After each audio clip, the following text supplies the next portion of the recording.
अस्सलाम वालेकुम, आप देख रहे हैं प्रोग्राम डायरेक्ट लाइन और मैं हूं बतूल राजपूत। सबसे पहले आज की आम खबरें आपके साथ शेयर करते हैं। आईनी तरमीम का मामला लगता है कि अपने एक नतीजा खेज़ मरहले में पहुंच गया है, जहां पे आज हुकूमत और पाकिस्तान पीपल्स पार्टी और JUIF का एक इत्तफाक हुआ है, लेकिन आज भी PTI ने अपना मुसवदा पेश नहीं किया है। इस हवाले से क्या हुआ वो भी बात करेंगे। और पाकिस्तान तहरीक इंसाफ की क़यादत के लिए एक नाराज़गी नई मोल ली गई है और वो उनकी कारकुनान की है और वो परेशान है कि एहतजाज की कॉल कभी देना और कभी वापस लेना। लगता है कि नया फ्रंट जो PTI के लिए खुल गया है वो उनके अपने कारकुनान का है। और प्रोग्राम के आखिर में डिस्कस करेंगे, इसराइल ने ऐलान तो किया था कि वो ईरान के ऊपर हमला कर सकते हैं, लेकिन अब बाकायदा तौर पे ईरान में अपने अहदाफ का ऐलान कर दिया गया। और इस हवाले से मुफस्सिल गुफ्तगू करने के लिए मुझे ज्वाइन करें मोहम्मद आदिल साहब, सीनियर सहाफ़ी हैं, इफ्तिखार फिरदौस साहब ज्वाइन करें, सीनियर सहाफ़ी हैं, साकिब बशीर साहब ज्वाइन करें, सीनियर सहाफ़ी हैं और कानूनी मामलात को भी बहुत अच्छे तरीके से जानते हैं और PTI को भी बहुत ज़बरदस्त कवर करें। हुकूमत की जो पोजीशन है नेशनल असम्बली और सेनेट में, नेशनल असम्बली में 336 के ऐवान में गवर्नमेंट को 224 सीट्स चाहिए, सेनेट में 96 के ऐवान में 64 अरकान की हिमायत दरकार है। और अगर JUIF की हिमायत मिल भी जाए गवर्नमेंट को तो इसके बावजूद वो कौमी असम्बली में 2 और सेनेट के मज़ीद 5 अरकान की मतलूब होगी।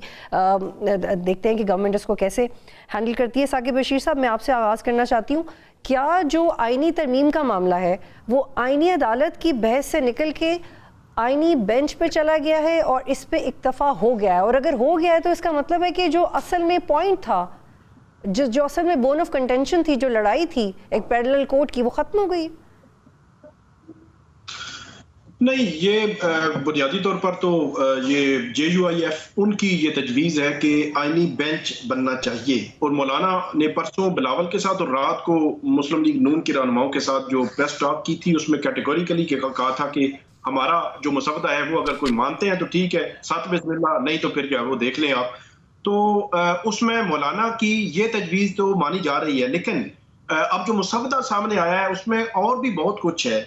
ऐसे लगता है कि हुकूमत जो है वो आईनी अदालत से पीछे हटकर आईनी बेंच की तरफ आ रही है, लेकिन आईनी बेंच के नाम पर सुप्रीम कोर्ट के अंदर इतनी बड़े पैमाने पर वो चीजें करने जा रहे हैं। उस मुसवदे से ऐसे लगता है कि जैसे सिर्फ आईनी अदालत का नाम तब्दील होगा, बाकी सारा इंटरनल जो वर्किंग है, जो इंटरनली जो बनने हैं बेंचेस, खासतौर पर आईनी बेंचेस, उनकी जो रोटेशन होगी वो भी जुडिशल कमीशन के जरिए होगी कि उस जुडिशल कमीशन भी वो जो 18वीं तरमीम का जो एक्चुअल जुडिशल कमीशन था वो बहाल होगा, जिसमें हुकूमत, उसके अलावा अपोजिशन के, इसके अलावा जो है वो जजेस, वो सारा कंबाइन एक जुडिशल कमीशन होगा। तो वो एक पॉइंट है कि क्या। और दूसरी बात, अगर वो जब वो मुस्लिम लीग नून और पीपल्स पार्टी की जानिब से ये आ रहा है कि वो पीछे हट रहे हैं और वो आईनी बेंच पे आ रहे हैं, तो उसके जब वो मुकाबले में कोई गिव एंड टेक भी नजर आ रही है कि 3 या 5 जो सुप्रीम कोर्ट के सीनियर जजेस होंगे उनमें से चीफ जस्टिस ऑफ पाकिस्तान एक नामजद किया जाएगा।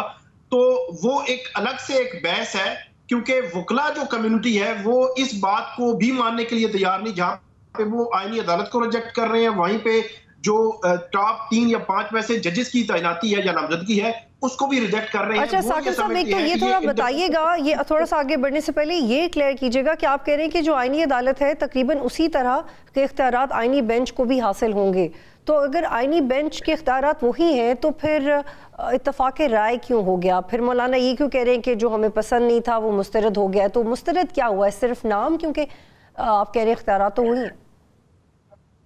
नहीं, इत्तेफाक राय जो है वो अभी अब पूरा इत्तेफाक राय, जिस तरह मौलाना एक आईनी बेंच की बात कर रहे हैं, वो तो एक रूटीन का बेंच है कि चले एक टॉप 5 जजेस में से जो है वो ये होंगे, अगर कोई भी कॉन्स्टिट्यूशनल मैटर आएगा तो ये देख लेंगे, बस यहाँ तक बात है मौलाना का जो ड्राफ्ट है। लेकिन आगे जो मुस्लिम लीग नून या पीपल्स पार्टी की तरफ से बात आ रही है, वो उसको जो है वो आईनी बेंच में ही इतने इख्तियारात रखना चाहते हैं, उसको इतना उसका वुसअत देना चाहते हैं कि वो जो आईनी अदालत वाले मामलात है वो आईनी बेंच में जम हो जाए। तो ये मेरा ख्याल है कि अभी तक पीपल्स पार्टी, मुस्लिम लीग नून और JUIF में जो आईनी बेंच है, क्या उसमें तोसी दी जाएगी, उसमें ऐसे इख्तियारात कि जो इंडिपेंडेंस ऑफ जुडिशरी है उस पर भी सवाल उठाएं, और जो ऐसे लगे कि हुकूमत एग्जीक्यूटिव जो है वो जुडिशरी को कंट्रोल कर रही है, क्या उस पर इत्तेफाक राय हो पाएगा? ये अभी आना है मामला। ठीक है आदिल साहब, जो बिलावल भुट्टो ने अपलोड किया था मुसव्वदा, उस पर भी काफ़ी बहस हो चुकी है, लेकिन ये जो नया नुक्ता उठाया कि आप आईनी बेंच को बना लें लेकिन वो तकरीबन उसी तरह बिहेव करेगा, इसका मतलब ये है कि गवर्नमेंट और पाकिस्तान पीपल्स पार्टी अपने इस नैरेटिव से पीछे हट गए हैं। वो कह रहे हैं ठीक है हम आईनी अदालत नहीं बनाते, पहले तो कह रहे थे चार्टर ऑफ डेमोक्रेसी के तहत बनानी ही बनानी है, अभी नहीं बनाएंगे तो कब बनाएंगे? देखें, आईनी अदालत और जो आईनी बेंच है, आईनी बेंच सिर्फ उस सूरत में बनेगा जो मौलाना की तजवीज़ ज़रूर है, लेकिन ये मशरूत मामला है। बिलावल भुट्टो ने भी, पीपल्स पार्टी ने भी इसको मशरूत किया है कि अगर आइन में उस बेंच को तहफ़्फ़ुज़ दिया गया तो फिर आईनी बेंच बनेगा। दूसरी सूरत में तो मुमकिन ही नहीं है कि आप चीफ जस्टिस ऑफ पाकिस्तान की सरबराही में जो है एक बेंच बना दें, और तो ऐसा कैसे मुमकिन है कि चीफ जस्टिस का इन्फ्लुएंस उस बेंच पर नहीं हो सकेगा। अब असल चीज़ ये है कि अगर मौलाना के कहने पर उस पर आइनी बेंच बना भी दिया जाए तो कानून साजी तो आइन साजी तो फिर भी होनी है, आइन में तरमीम होनी है, और अगर आइन में तरमीम करके उस बेंच को इख्तियार दे दिया गया तो वो कोर्ट विद इन कोर्ट ज़रूर बन जाएगी, यानी कि चीफ जस्टिस सुप्रीम कोर्ट के सरबराह होंगे और उनके वहाँ पे जो एक आइनी बेंच बनेगा उसके पास इतने इख्तियार होंगे कि वो चीफ जस्टिस को जवाब देनी होगा। असल सूरत हाल जो है ना वो अभी क्लियर नहीं है, कंफ्यूजन है, लेकिन ये मामला सिर्फ उसी सूरत में हल होगा कि अगर आइनी बेंच को मुकम्मल इख्तियारात हासिल हों। सुप्रीम कोर्ट ऑफ पाकिस्तान जो है वो बराह रास्त या इनडायरेक्टली उसमें मदाखलत ना कर सके, और जिस मकसद के लिए ये सारा कुछ बनाया जा रहा है कि जो आइनी केसेस हैं वो बाकी केसेस से अलग हो जाए, और वो जो एक जुडिशल एक्टिविज्म हम जस्टिस इफ्तिखार चौधरी के बाद से देखते आ रहे हैं, उस जुडिशल एक्टिविज्म को ख़त्म करने के लिए ये सारा प्रोसेस शुरू हुआ। तो मेरा नहीं ख्याल है कि ये मामला इतनी आसानी के साथ जो है वो आइनी अदालत या आइनी बेंच के ऊपर ख़त्म होगा। पीपल्स पार्टी और नून लीग बिल्कुल इस चीज़ पे मुत्तफिक हो सकते हैं उस सूरत में कि उस बेंच को मुकम्मल इख्तियार हासिल हो, और जहाँ तक जजेस की तकर्री का ताल्लुक है, जाहिर सी बात है उसमें भी उस हवाले से भी आइन में तरमीम होनी है। फिर अगर आइन में उसके हिसाब से तरमीम होगी तो फिर भी बहुत सारा कुछ कि तीसरे नंबर के जज को भी चीफ जस्टिस बनाया जा सकता है या पांचवें नंबर के जज को भी चीफ जस्टिस बनाया जा सकता है। उसकी वजह से भी जो अदालत में कंफ्यूजन है, जी आदिल साहब यहाँ पे एक अदालती बुरान पैदा होना है जो उसके खिलाफ। जी आदिल साहब यहाँ पे हम चाहते हैं कि मौलाना ने जो कहा वो एक दफ़ा दोबारा सुनवाते हैं और फिर उस पर जो रिएक्शंस आए हैं वो भी आपको सुनाएंगे। जी की इस्लाहात की हद तक तो हमने इत्तेफाक राय हासिल कर लिया है। कुछ दूसरे नुकात हैं कि वहाँ पर भी हम इत्तेफाक राय के करीब तक पहुँच गए हैं, और हमारे आज का इजलास इंतहाई हौसला अफजा रहा है। हम ये समझते हैं कि मुल्क में एक ऐसी निज़ाम को राइज किया जाए, आइन में ऐसी इस्लाहात लाई जाएं, ऐसी तरामीम लाई जाएं जो हर शोबे में इस्लाहात का सबब बने। और हामिद रज़ा साहब ने इसके ऊपर कहा है कि हम उस मुसव्वदे की हिमायत करते हैं जो मौलाना ने पेश किया और उसको मुस्तरद करते हैं जो गवर्नमेंट ने पेश किया, लेकिन यहाँ पे ये बताना ज़रूरी है कि सब अदलिया के मामले पे ही ये कंसेंसस हुआ है। इफ्तिखार साहब, आप पे आने से पहले आप सुनिएगा कि बैरिस्टर गौहर साहब ने क्या कहा है। उन्होंने, वो तो कहते हैं नंबर्स ही पूरे नहीं है, फिर इस पर आप अपनी राय दीजिएगा। जी इफ्तिखार साहब, you are very close, you have seen the closer circles of PTI, तो ये कौन से 7 एमएनए हैं? वो कह रहे हैं और भी हैं जो वोट नहीं देंगे, वो अपने ज़मीर के मुताबिक वोट देंगे। देखिए, बैरिस्टर गौहर साहब ने और उनकी पार्टी ने उसके बाद इस मौलाना की बातों के बाद और कल सीओ की कॉन्फ्रेंस के बाद काफ़ी वावेला भी मचाया, और जो किसी हद तक दुरुस्त भी है कि उनके काफ़ी पार्टी के जो कारकुनान हैं जो नेशनल असम्बली का या सेनेट का हिस्सा हैं, उन्होंने क्लेम किया है कि सादा कपड़ों में लोग उनको उठा के ले गए और प्रेशराइज करते हुए आ रहे हैं कि आप जो है इनको, गवर्नमेंट को जो है वो वोट दें। तो ये क्लेम्स तो दोनों साइड से जो है वो आती रहेंगी। पीएमएलएन पहले कहती रही कि पीटीआई के लोग हमारे पास हैं, गवर्नमेंट के लोग हमारे पास हैं, लेकिन the actual crux of the matter is कि जिस मुसव्वदे के ऊपर बात हो रही है वो इत्तेफाक राय जो है वो एक गवर्नमेंट की पार्टी और एक ऑपोजिशन की पार्टी के दरमियान में जो है बेसिकली हुआ है। गवर्नमेंट का टोटल अगर हम ये कहें कि कंसेंसस जो है वो बहुत सारी बातों पर है, तो ये महज जो है कियासराई होगी। लगता नहीं है कि इसके ऊपर कंसेंसस है। और अगर आप मौलाना साहब की बात जो है वो सुन लें तो उसमें वो क्लियरली बता रहे हैं कि कोर्ट्स के हद तक तो ये बात शायद इत्तेफाक राय के हिसाब से है। लेकिन इफ्तिखार पहले तो यही बहस हो रही थी ना कि कोर्ट्स वाला एलिमेंट ज़्यादा खतरनाक है, आईनी अदालत वाला इमरान खान ने भी कहा था कि मुझे जेल में रखने के लिए हो रहा है, तो अब उसका वजन कम हो गया है और सिचुएशन थोड़ी सी बदल गई है, क्योंकि पहले तो आपको पता है ना कि अदलिया के मामले पे ही ज़्यादा बात हो रही थी। जो अदलिया का मामला है और इसके ऊपर हम कंसिस्टेंटली प्रोग्राम जो है वो करते हुए आ रहे हैं, क्योंकि अदलिया के साथ जो मुतसिल बाकी आइन की शिकें हैं, बेंच बनाने पर या कॉन्स्टिट्यूशनल कोर्ट बनाने पर जो है उसको कई और जगहों के साथ जो है वो टच कर दिया गया है। अभी तो मिलिट्री कोर्ट्स का मामला है, उसमें सियासी कैदियों के से है, उसमें एक्सटेंशन की हवाले से जो है वो बातें हैं। इसलिए मौलाना साहब जो कह रहे हैं कि कोर्ट्स की हद तक अगर अमेंडमेंट होनी है और वो किसी स्पेसिफिक शख्स के साथ जो है वो मखसूस उसको टाई अप ना किया गया हो और उससे रिलेटेड जो बातें हैं, लाइक जो उनका पहला भी बयानिया रहा है उसके पर इत्तेफाक राय हो गई है। लेकिन आज मेरी कुछ पीटीआई के लोगों से, जेयूआई के लोगों से, पीएमएलएन के लोगों से जो सिटिंग पार्लियामेंटेरियन हैं उनसे बात हुई और काफी डाइवर्स ओपिनियंस हैं। तो जिस तरह आदिल साहब ने कहा कि अभी तक अनक्लैरिटी है, ये सिर्फ unclarity in terms of consensus नहीं है। मेरे ख्याल में मामला इतना आसान नहीं होगा जितना नजर आता है। और इसका एक सबूत ये भी है कि पिछले कुछ दिनों में हमने तकरीबन 6 पीटीआई के लोगों से सोशल मीडिया पे और दीगर प्लेटफॉर्म्स पे शिकायत सुनी है कि उन्हें प्रेशर दिया जा रहा है वोट देने के लिए या दीगर चीज़ों के लिए। नसीमा एहसान साहबा जिनका बीएनपी से ताल्लुक़ है, कासिम रोंजो साहब जिनका बीएनपी से ताल्लुक़ है, महर कुरैशी जो शाह महमूद कुरैशी की बेटी हैं, उन्होंने ये कंप्लेन किया कि उनके फैमिली मेम्बर्स को गायब किया गया। औरंगज़ेब खत्री जिनका ताल्लुक़ पीटीआई से है, उस्मान अली जिनका ताल्लुक़ पीटीआई से है, ज़हूर हुसैन जिनका ताल्लुक़ पीटीआई से है, इन सब को शिकायत है कि इनको प्रेशर दिया जा रहा है। लेकिन आज सेनेटर नसीमा एहसान साहबा जिन्होंने पहले जब उनसे पूछा गया कि क्या आप पे प्रेशर है तो उन्होंने क्या कहा, वो आपको सुनाता है। आप पे कोई प्रेशर तो नहीं है मैम? आपको भी पता है कि प्रेशर है। पार्टी सदर हैं, उनसे बात करें, मसले हल हो सकते हैं, बजाय के मसाइल को और मजीद बड़ा और गहरा करें। जनाबे वाला शुक्रिया।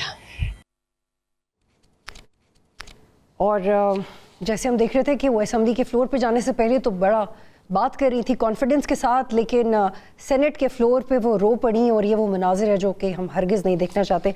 साकिब बशीर साहब, एक तरफ गवर्नमेंट कह रही है कि नंबर्स पूरे हैं, दूसरी तरफ लोग रो रो के कह रहे हैं कि हमें वोट देने के लिए प्रेशर दे रहे हैं। मिसालें भी मैंने आपको दी हैं।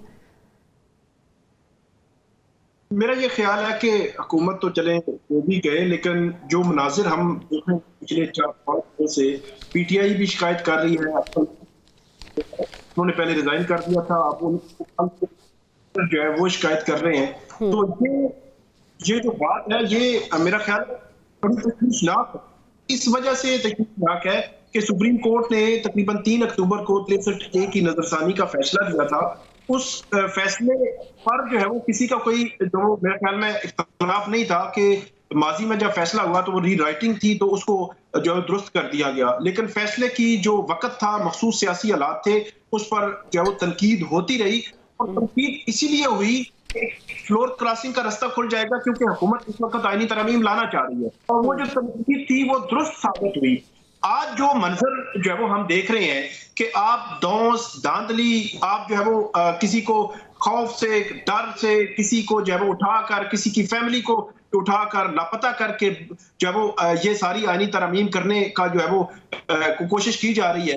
तो इससे ज्यादा हमारा पार्लिमानी सिस्टम पर क्या सवालात होंगे कि जब ये नजरसानी की दरखास्तें सुनी जा रही थी सुप्रीम कोर्ट में, मुझे याद है वहां पे इंग्लैंड, यूके की, ऑस्ट्रेलिया की, कनाडा की मिसालें दी जा रही थी कि वहां के पार्लिमानी सिस्टम में क्या होता है और हमारे यहाँ क्या होता है। मैं तो इस बात पे हैरान हूँ कि हमें अभी तक ये भी समझ नहीं आई कि हमारा जो सिस्टम है, मुझे ये क्योंकि आप कोर्ट को बहुत करीब से देखते हैं, मुझे बता दें जब 63A का डिसीजन, जी साकिब साहब जी, जब 63A का डिसीजन गवर्नमेंट की फेवर में आ गया और नेचुरली उनके पास एक सपोर्ट है, तो फिर ये क्यों हो रहा है? क्योंकि वो तो बड़े कॉन्फिडेंट थे कि जो मुनर्रिफ अरकान देंगे वोट, तोड़ भी सकते हैं बंदे। वोट का मतलब हारगिज़ नहीं है। आज जब वो राना तनवीर साहब गवर्नमेंट के रिप्रेजेंटेटिव हैं, वजीर हैं, उनसे जब ये सवाल हुआ कि ये क्या हो रहा है, उन्होंने कहा ये सारा एग्जेजरेट किया जा रहा है, ये तो मतलब ऐसे ही चल रहा है। मतलब ये है कि हुकूमत ऐसे वो कबूतर की तरह आंखें बंद करके, उनको पता नहीं है कि बस ठीक है जो कुछ हो रहा है होने दें, आप एमएनएस भी पूरे करें, सेनेटर भी पूरे करके दें और उसके बाद हम आइन में तरमीम भी कर लें। इस हवाले से आखिरी में बात करूंगा, इतनी अहम कानून साजी हो रही है, पहली बात तो ये है कि उससे एक बड़ी वसी किस्म की मुशावरत होनी चाहिए। जिस वक्त हम ये बात कर रहे हैं, आपको मुझे जितने पार्टिसिपेंट हैं इनको ये नहीं पता, हमें नहीं पता कि कौन सी कानून साजी ये करने जा रहे हैं एग्जैक्टली, कभी एक ड्राफ्ट, कभी दूसरा, कभी तीसरा। बिल्कुल ऐसा ही है और बहुत सारी उसकी शक्लें लीक हो चुकी हैं, तो उसी के कंटेंट पे हम बात करें। जी आदिल साहब, जी साकिब बशीर साहब, मैं दोबारा आती हूँ आपकी तरफ, प्लीज। जुडिशरी को कंट्रोल करना चाहते हैं तो ये फिर इस पे सवालात तो उठेंगे। जी साकिब साहब, मैं दोबारा आपकी तरफ आती हूँ। आदिल साहब, अख्तर मेंगल साहब ने ट्वीट की अपनी सेनेटर्स के हवाले से, उन्होंने शिकायत की जब उन्होंने रिज़ाइन किया था, तो आपको पता है कि पूरी पार्लियामेंट ने उनकी मिन्नतें की कि आप ये नहीं कर सकते, हमें आपकी ज़रूरत है, आप सीनियर रहनुमा हैं, लेकिन वो वापस नहीं आए। और जब उन्होंने शिकायत की है तो उनकी शिकायत का अजाला कौन करेगा? देखिए, अजाला यकीनी तौर पे जो है कौमी असम्बली और सेनेट के में जो है वो स्पीकर और चेयरमैन सेनेट मौजूद हैं, उनको उनकी शिकायत का अजाला करना चाहिए और ये वो अथॉरिटी हैं।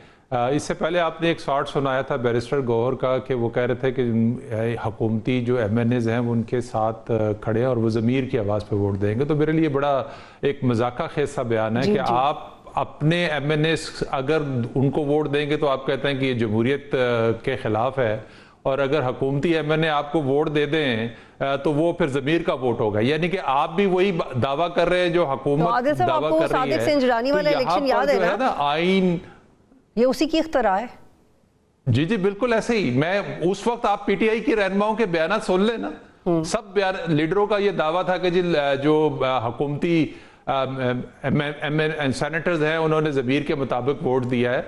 तो ये ज़मीर जो है वो गाए बगाए जागता रहता है और इसका जो है वो हर जमात का अपना मतलब होता है। अगर उनके मर्जी के हिसाब से वोट डाल जाए तो ठीक है, उनके खिलाफ लड़ जाए तो फिर सब आइन और जमहूरियत के खिलाफ हो जाता है। तो ये सियासतदानों का हमेशा से वतीरा रहा है। और जहां तक तहरीक इंसाफ हमेशा से वो जो आप तनवीर साहब की बात कर रही है कि उन्होंने ये बात की है, यकीनी तौर पर तहरीक इंसाफ के बहुत सारे मौके पर वो एग्जैजरेट करते हैं बहुत सारे मामले में। इमरान खान को जहर देने के हवाले से हमेशा, लेकिन ये अख्तर मेंगल का जो नैरेटिव, अख्तर मेंगल का बयान सुनवाया मैंने आपको, अख्तर मेंगल का था। देखिए, अख्तर मेंगल साहब जो है एक सीनियर वाइस थी, बलूचिस्तान की एक आवाज़ थी, उनको असम्बली के प्लेटफॉर्म पे होना चाहिए था। अगर उनकी जमात के साथ कोई ज़्यादती हो रही है उसका अजाला होना चाहिए और इसको जो है वो देखना चाहिए। लेकिन मामला यहाँ पे कि यहाँ पर मफादात के हसूल के लिए बहुत कुछ कुर्बान कर दिया जाता है और आने वाले दिनों में हम ऐसा ही होता देख रहे हैं। अगर हुकूमत के पास नंबर पूरे नहीं होंगे, वो धौंस धांधली से ये सब कुछ करेगी और उसके बाद वो फिर जमहूरियत का जो है वो राग भी लापेगी, आइन की बालादस्ती का राग भी लापेगी। ठीक है आदिल साहब, मुझे इफ्तिखार साहब को शामिल करना है। इफ्तिखार साहब, एक तो आप इस पे ज़रूर कमेंट कीजिएगा, जो बाकी लोगों से भी मैंने दरख्वास्त की कि जो नसीमा एहसान साहबा रो पड़ी और वो उनको कुछ समझ नहीं आया कि वो अपनी बात कैसे करें। तो ये हम we are not able to discuss this kind of visuals on TV जब आपके रिप्रेजेंटेटिव्स ही रो रहे हो, और आप उनसे डिसएग्री कर सकते हैं, लेकिन इस सतह पे आके अगर बात की जाए तो बात ख़त्म हो जाती है। अच्छा, ये बताइएगा कि अब पीटीआई की तरफ से ये भी कहा गया कि जब तक इमरान खान से मुलाकात नहीं होगी हम अपना मुसवदा नहीं देंगे। मुसवदा उन्होंने आज देना था, तो अब ये इससे जुड़ गया है कि इमरान खान से मुलाकात करवाएंगे फिर मुसवदा होगा, तो मामला मज़ीद ड्रैग हो जाएगा। आप क्या रिपोर्ट करेंगे इस हवाले से? देखें, वो तो ऑब्वियसली एक ड्रैगिंग टेक्निक है, क्योंकि उनको खदशा यही है कि ये 25 से पहले अगर हो गया तो इसमें कुछ गिने चुने लोग हैं जिनको फ़ायदा होगा। तो ऑब्वियसली वो चाहते हैं 25 तारीख से जो है वो डिले हो जाए। बाकी जो आपने बात की, अब तो अगले सेक्शन में हम इस पे बात भी करेंगे डिटेल में। जो तहरीक इंसाफ ने अब जुमे को जो है वो पूरे मुल्क में एहतजाज दोबारा जो है वो कॉल दे दी, वो उस पे अगले सेक्शन में जो है वो बात करते हैं। लेकिन आपने जो बात की नसीमा एहसान साहिबा की, जो रो पड़ी, मैं आपको ये बात यानी बस आपने क्रेडिबिलिटी से बता रहा हूँ कि वजीर आजम की एक मुशीर से जो है वो मैंने पूछा इस ड्राफ्ट के हवाले से, और उन्होंने मुझे एक जवाब दिया हंसते हुए। उन्होंने कहा कि जो लेकर आना चाहते हैं वो नंबर्स पूरे कर देंगे। ये उनका जो है वो, थोड़ा सा दोबारा बताइएगा क्या क्या बोला इफ्तिखार? उन्होंने कहा कि जो ये, जी बिल्कुल। अच्छा, वैसे इफ्तिखार कहते हुए आपकी आवाज धीमी हो गई, ये मुतनाज़े है। उसी टोन में बोले जिस टोन में पहले बोल रहे थे। सुन लिया वैसे इफ्तिखार साहब की आवाज सुन ली है जी। मैं आई कुड नॉट हियर। जी दोबारा बताएं। मैं आपको दोबारा, आप विजुअल्स की बात कर रही हैं, यहाँ पे कोई सच कहने के लिए बात नहीं कह रहे हैं, वो उसमें ढकी छुपी बात तो कोई नहीं है। तो शहबाज शरीफ ने आपको क्या कहा था इफ्तिखार? शहबाज शरीफ ने आपको क्या कहा जो आप बता रहे थे? नहीं, मुझे वजीर आजम की एक मुशीर से जो है वो मेरी बात हुई, और उन्होंने कहा कि वो नंबर्स के हवाले से उनसे पूछा, और उनसे ये कहा कि अमेंडमेंट के अंदर डिटेल्स क्या हैं और आप कैसे नंबर्स पूरे करेंगे और क्या तरीकाकार होगा। और उन्होंने हंसते हुए जो है वो ये जवाब दिया कि जिन्होंने अमेंडमेंट करानी है वो नंबर्स पूरे करा के दे देंगे। ये उनका रिप्लाई था। तो उसे आप अखज़ कर सकती हैं कि ऑब्वियसली मेरे अपना जो ख्याल है इस हवाले से, क्योंकि मेरी सबसे तो बात नहीं हुई, लेकिन जिन से बात हुई उनमें से बहुत सारे लोगों को पता नहीं है कि एक्चुअल मुसव्वदे में है क्या और इस लेजिस्लेशन का इम्पैक्ट क्या है। ओके, जी जी साकिब साहब, मुझे ब्रेक पे जाने, शॉर्टली कहिएगा। जी जी। वो कह रहे हैं, बस बाजुबाने, मतलब अभी जो मौजूदा हुकूमत है वो कह रहे हैं कि जिस तरह 2018 में पीटीआई को फैसिलिटेट किया जाता था नंबर पूरे करने में, बिल्कुल उसी तरह हमें भी किया जाए। बेशक हम वोट को इज्जत दो का नारा लगाते रहे, लेकिन कोई मसला नहीं। जी साकिब साहब, हम एक जमहूरी मुल्क में रहते हैं और जिसका जो दिल चाहे वो मुतालबा कर सकता है, हमें इस पे कोई एतराज़ नहीं होना चाहिए। अच्छा, मुझे ब्रेक पे जाने और लेकिन आपने मुझे हाँ या ना में जवाब देना है। साकिब साहब, जो दरख्वास्तें रिजेक्ट हुई हैं, खारिज हुई हैं तरमीमी बिल के हवाले से, और हामिद खान रिप्रेजेंट कर रहे थे 6 लॉयर्स को, इसका ये भी मतलब है कि पीटीआई पार्टी की हैसियत से भी तरमीम पे एतराज़ से बैकआउट कर जाएगी? एक शॉर्टली बताएं। नहीं, बिल्कुल खारिज ही नहीं हुई, वो विड्रॉ की गई है, खारिज नहीं हुई। खुद से उन्होंने कहा कि विड्रॉ कर दें। जी जी, विड्रॉ इसलिए की गई है क्योंकि उनको ये था कि चीफ जस्टिस इस पे कोई ऑर्डर पास कर देंगे, कोई ऑब्जर्वेशन दे देंगे कि उनके लिए फिर वो जो हाई कोर्ट में पेंडिंग पिटीशंस हैं उन पे भी असरात आएंगे, तो इसलिए वो जा रहे हैं। हमें इनसे कोई ऐसा ऑर्डर लेने की जरूरत ही नहीं है। ठीक है, तो वो उनकी, जी ठीक है, आप साथ ही रहेगा। यहाँ पे एक ब्रेक लेंगे, फिर वापस आते हैं। प्रोग्राम में खुश आमदीद। आप देख रहे हैं डायरेक्ट लाइन, और अब बात करते हैं पाकिस्तान के एक अहम सियासी जमात पाकिस्तान तहरीक इंसाफ की सियासी इख्तलाफात की। ये मौजू तो बहुत पुराना है, लेकिन जो इसकी इंटेंसिटी है वो with the passage of time बढ़ती जा रही है। आदिल साहब, आप ये बताइएगा, आप इस्लामाबाद में देखते भी रहे हैं आए दिन पाकिस्तान तहरीक इंसाफ के एहतजाज, अली अमीन गंडापुर का गायब होना, फिर उनका दोबारा से रूनुमा होना, लेकिन अब ये रिपोर्ट किया जा रहा है कि पीटीआई का जो अपना कारकुन है वो नाराज़ है। पहले तो हम ये रिपोर्ट कर रहे थे कि अंदर बहुत लड़ाई है, अब तो कारकुन क़यादत से नाराज़ है और वो ये समझता है कि पीटीआई की मौजूदा क़यादत बेस्टर गौहर और उमर अयूब वगैरह वो इमरान खान को जेल से निकलवाना ही नहीं चाहते। कैपेसिटी का इशू है या नीयत का इशू है, क्या इशू है?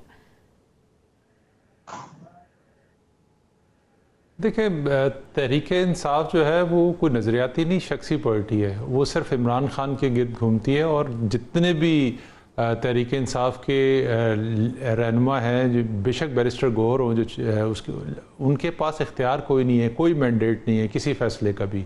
इसीलिए जो है वो आपको इख्तलाफात पार्टी के अंदर बहुत ज़्यादा नज़र आ रहे हैं। और जब से ये अडयाला के साथ डिस्कनेक्ट किया गया है पार्टी रहनुमाओं को, मामलात और ज़्यादा जो है वो बिगड़ गए हैं। चूँकि लाइन ऑफ डायरेक्शन जो है वहीं से आती थी जिस पे इम्प्लीमेंट किया जाता था, और उसी को उनको दिखाने के लिए जो है वो बहुत सारे लीडर्स जो हैं वो रिएक्ट करते थे। जहाँ तक कारकुन की बात है, अब मसला ये है कि आप एहतजाज करें, चाहे गंडापुर लेके आए, चाहे कोई और लीडर जो है वो एहतजाज की बात करे, कारकुनों को बेआसरा जो है वो सड़कों पर छोड़ के लीडरशिप तो नजर ही नहीं आती। अभी भी जो गंडापुर एहतजाज लेके आए थे तो उनके अलावा या केपी के लीडरों के अलावा ना पंजाब की लीडरशिप थी, ना इस्लामाबाद से कोई रहनुमा उस एहतजाज में शरीक हुआ, बेशक उनकी स्ट्रेटजी जो भी थी।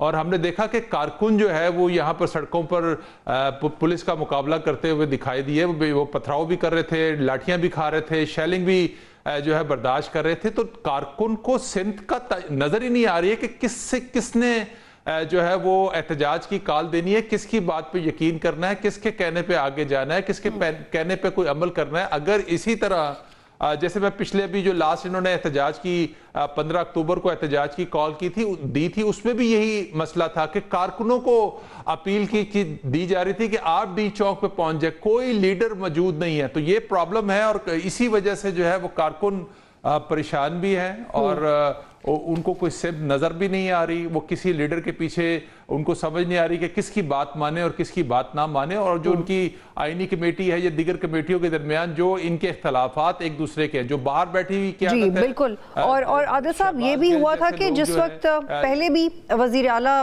ने एहतजाज को लीड किया था तो उस वक्त भी जो केपीके का चैप्टर था उसको पंजाब के चैप्टर पर एतराज़ था कि आप लोग का तो जज्बा ही वो नहीं है। और जब SCO का इनेकाद भी होना था तो भी वो पंजाब के चैप्टर ने इंडिविजुअली उसको कॉल दी बगैर किसी के साथ कोऑर्डिनेट करने पे, ऑल्दो एहतजाज नहीं हो सका, लेकिन हम ये देख रहे हैं कि अलग अलग कॉल्स दी जा रही हैं और वो इस वजह से कि लीडरशिप नहीं है। लेकिन कल के जुमे के एहतजाज की कॉल के लिए अली अमीन गंडापुर ने क्या कहा, फिर गरूफा ने क्या कहा, वो आपको सुनाते हैं। कल इंशाल्लाह जुमे के दिन, जुमे के पूरे पाकिस्तान में इंशाल्लाह 18 अक्टूबर को हर जिले के अंदर, हर शहर के अंदर आप लोगों ने भरपूर तरीके से निकलना है और आप लोगों ने पुरअमन एहतजाज करना है।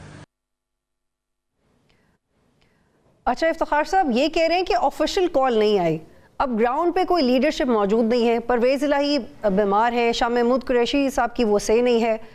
जब हम बात करते हैं अंदर PTI के तो वो कहते हैं कि अली अमीन गंडापुर की क़यादत तो है, अब इमरान खान नहीं है तो क़यादत फ़िलहाल उन्हीं की है। लेकिन ये पंजौता साहब कह रहे हैं कि ऑफिशियली नहीं कहा गया। अगर अली अमीन गंडापुर की बात PTI में इस वक्त ऑफिशियल नहीं है तो फिर किसकी है? देखिए, जो तहरीक इंसाफ से जब पहले हमला बना जिसमें PTM को जो है वो बैन कर दिया गया और फिर बाद में उसके ऊपर क्रैकडाउन हुआ और फिर बैरिस्टर सैफ ने एक स्टेटमेंट दी गवर्नमेंट के बिहाफ पर, तो जो तहरीक इंसाफ के अंदर से यही रिएक्शन आया कि हम इसको जो है वो ओन नहीं करते। अब जो उनका सियासी जो उनकी कमेटी है प्रोविंशियली उसको जो है वो असद कैसर जो है वो हेड करते हैं और ऑब्वियसली वहाँ पर जो है हमाद हज़र साहब हैं। इसके बाद भी एक मीटिंग हुई जिसमें सारे इकट्ठे हुए और मेरी इतलात ये है कि उसमें तलख कलामी हुई। अगर आपको याद हो तो इसी प्रोग्राम में हमने कहा था कि जो अब एहतजाज होगा वो कोई कंसोलिडेटेड फॉर्म में किसी एक शहर के ऊपर धावा बोलकर जो है वो नहीं होगा, बल्कि प्रोविंशियल लेवल पर ही होगा और ज़िले के अंदर जो है वो होगा। तो इस कॉल से आप वो जो अली अमीन साहब का क्लिप आपने चलाया है उसमें बहुत क्लियरली वो बता रहे हैं कि ज़िलाई सतह पर लोग इकट्ठे हों। पार्टी को इस पर जो है वो इत्तेफाक नहीं है, वो ये समझते हैं कि तहरीक इंसाफ को यकमुश्त होकर जो है वो एहतजाज करना चाहिए। और वो जो पहले भी जो कॉल ऑफ किया था SCO पे उसमें उनके कारकुन जो है वो ऑब्वियसली नाराज हैं।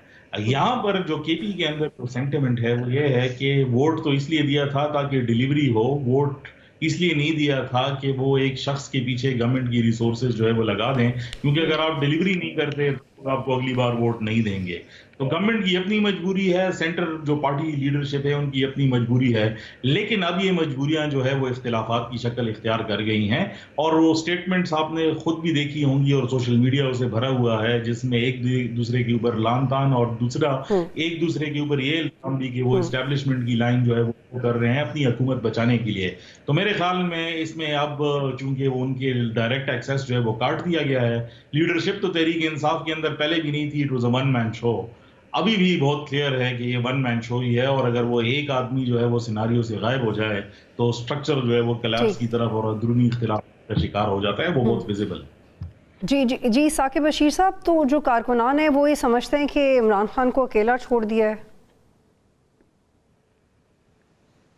नहीं, वो तो PTI के अंदर एक सोच है, जिस तरह पिछले कुछ हफ्ते में भी उनकी जानिब से ये खबरें जो है वो आती रही कि उनका ये दावा है कि इमरान खान की सेहत के हवाले से और भी बहुत सारी चीजें हैं। लेकिन मैं दो एंगल पे बात करूंगा। नंबर वन के इमरान खान जो है उनसे मुलाकात जो है वो नहीं करवाई जा रही या डिस्कनेक्ट कर दिया गया है, तो क्या डिस्कनेक्शन ठीक है या इस पे क्या होना चाहिए? मेरा ये ख्याल है कि मुलाकात कराने में या मुलाकात करने में कोई हरज ऐसा सच नहीं है।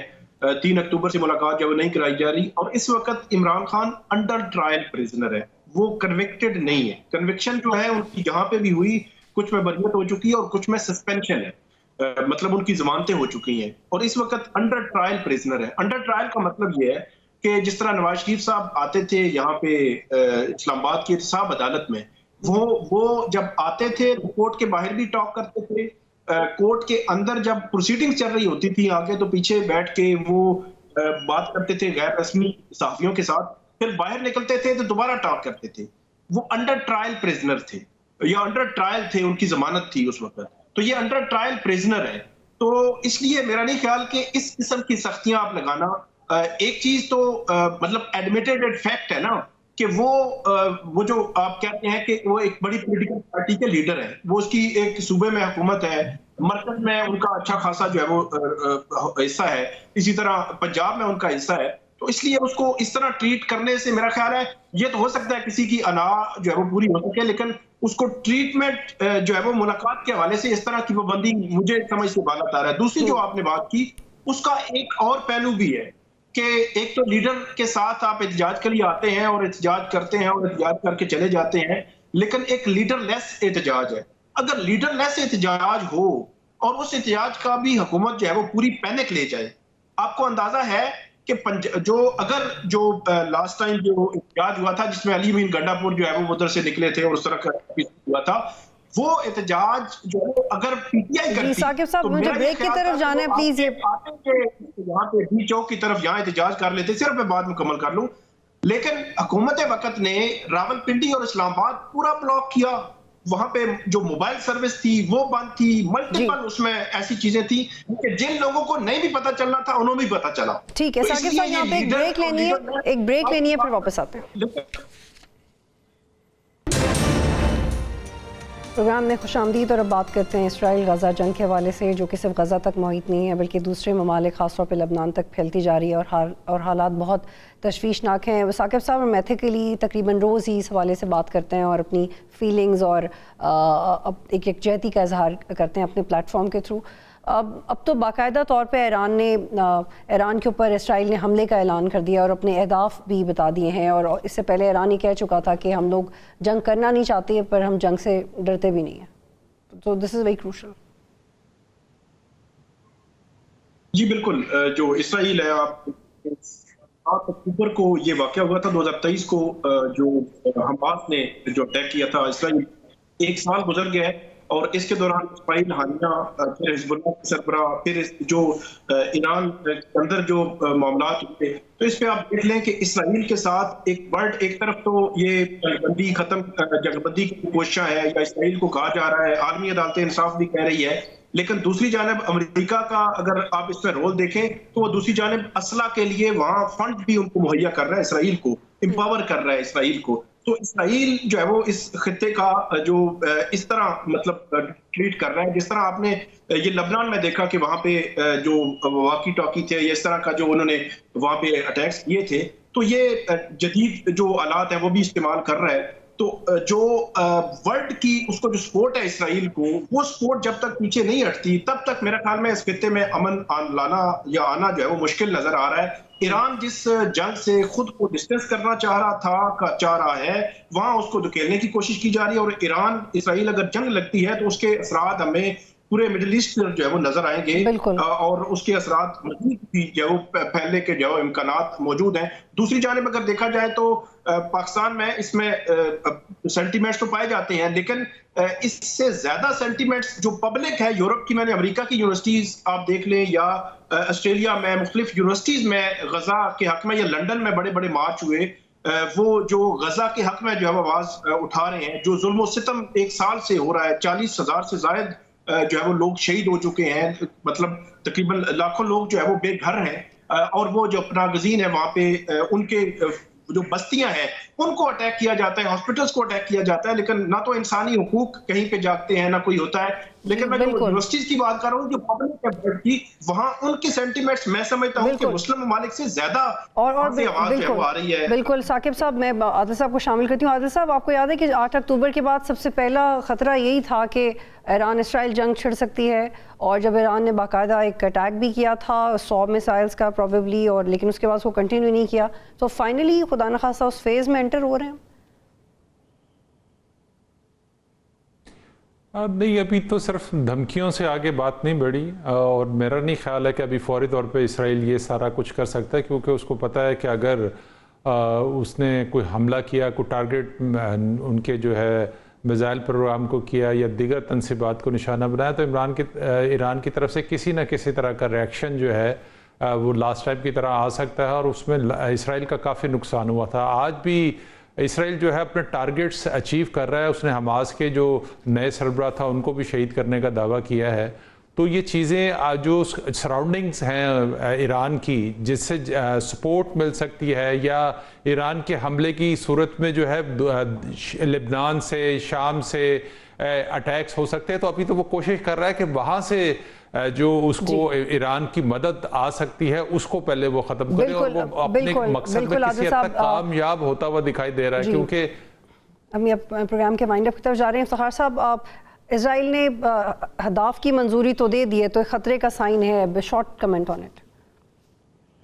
देखें, वो तो एक टाइम स्पैनिंग एक इंसिडेंट है, जिसमें अभी हम यकीन के साथ नहीं कह सकते कि एक्चुअली किस टाइम पर जो है होगा, लेकिन जिस तरीके से इजराइल जो है वो आगे बढ़ रहा है, लगता है ऐसे ही है कि डेमास्कस तक तो उनका जो है वो एक आइडियोलॉजिकल व्यू है। बहुत शुक्रिया आप तीनों का प्रोग्राम में ज्वाइन करने के लिए। प्रोग्राम देखने का शुक्रिया। अल्लाह हाफ़िज़।